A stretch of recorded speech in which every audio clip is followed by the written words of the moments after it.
اب ذرا نظر ڈالتے ہیں ایک اور بڑی خبر پہ. جب ہم کراچی کی بات کرتے ہیں، گزشتہ کئی الیکشنز میں ہم نے یہ دیکھا کہ پی ٹی آئی ایک بہت مضبوط قوت کے طور پہ کراچی سے اور سندھ کے شہری علاقوں سے ابھر رہی ہے، اور یقیناً اس کا سب سے بڑا خمیازہ بھگت رہی ہے ایم کیو ایم.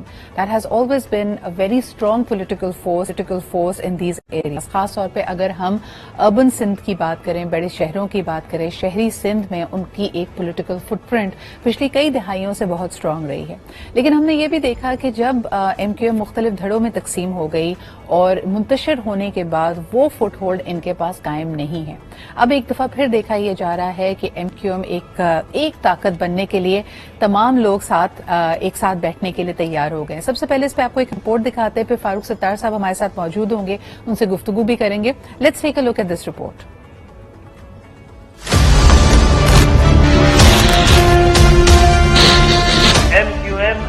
بلدیاتی انتخابات کے لیے تیار ہے. انتخابات میں حصہ حکومت میں رہ کے کرنا ہے یا حکومت سے علیحدہ ہو کے کرنا ہے. حلقہ بندیوں پر ایم کیو ایم کے خدشات برقرار. 15 جنوری کو بلدیاتی انتخابات کے انعقاد اور بلاول بھٹو کے حالیہ بیان نے پارا ہائی کر دیا.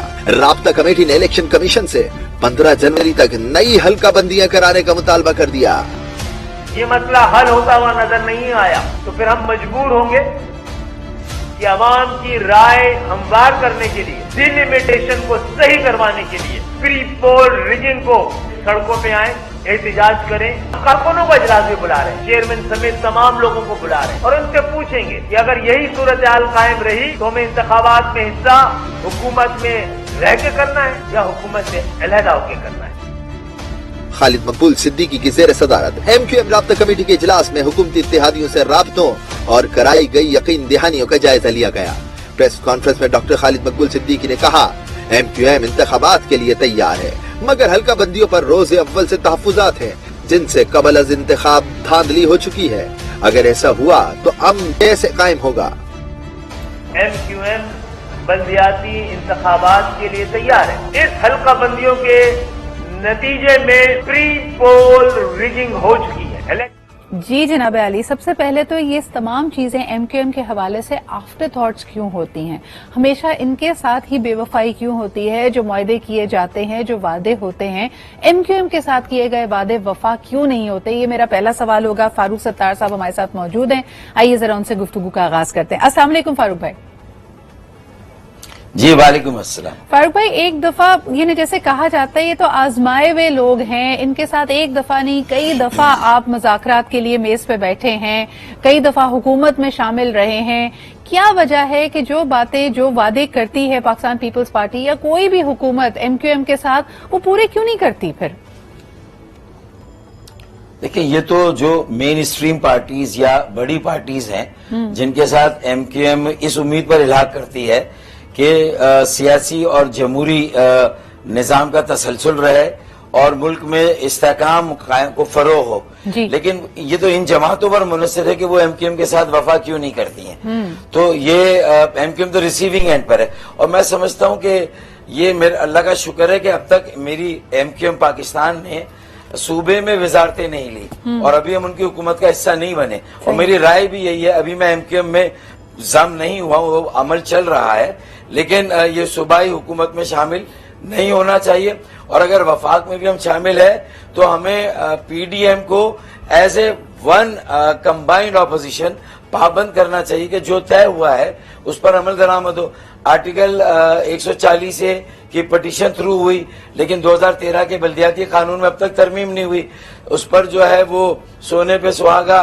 آپ نے دیکھا کہ یہ جو ڈیلیمیٹیشن ہے وہ مسئلہ بڑا سنگین ہے کہ ایک 90,000 کا حلقہ ہے اور ایک 30,000 کا حلقہ ہے، تو ہمارا ایک حلقہ ان کے 3 حلقے، تو پھر کیسے یہ لیول پلینگ فیلڈ ہی نہیں ہے.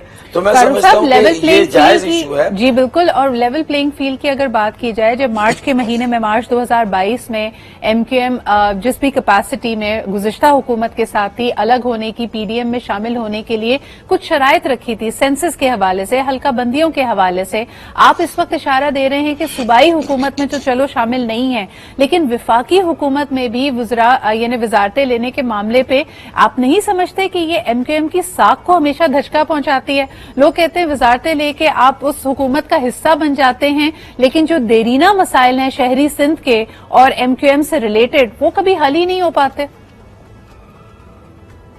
دیکھیں، میں نے بڑے بھائی کی طرح ان سارے کمزور اور غلط فیصلوں پر بہت ہی مثبت تنقید کی، اور میں نے یہ مشورہ دیا کہ یہ اقدام نہیں کریں۔